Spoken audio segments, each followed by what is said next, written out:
Banyak yang merasa menang, padahal yang dimenangkannya bukan kebenaran, hanya akses informasi. Ada 3 jalur hukum, dan ketiga-tiganya itu tidak boleh dicampur. Sebentar lagi saya bahas. Bismillahirrahmanirrahim.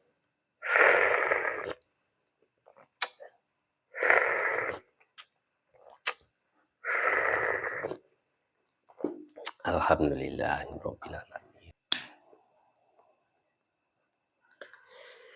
3 jalur hukum Jokowi, jangan salah kaprah dan jangan salah persepsi. Saya ingin kita berhenti sejenak, karena di titik inilah banyak orang tergelincir. Bukan karena niat buruk, tapi karena salah paham. Isu ijazah Pak Jokowi kembali ramai. Bukan karena muncul bukti baru, tapi karena satu putusan hukum ditarik terlalu jauh dari maknanya. Mari kita luruskan pelan-pelan. Pertama, sengketa informasi KIP. Dan di sini persepsi mulai melompat.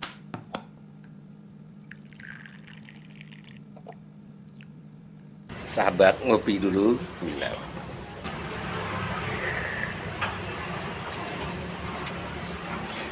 Bagi sahabat yang mau sloki unik ini, sloki tengkorak, ya silahkan klik keranjangnya ya. Sahabat, bagi perokok tahu persis rasanya ketika dia mau menyalakan rokok di pinggir pantai atau di tanah lapang. Itu pasti banyak angin, dan untuk merokok menyalakan koreknya pasti kesulitan, pasti padam oleh tiupan angin. Tapi semuanya tidak akan terjadi lagi jika korek kita ini kapasitas gasnya besar dan apinya kuat, tidak akan padam ditiup angin. Jadi jika sahabat ingin korek seperti ini, cek di keranjang produk.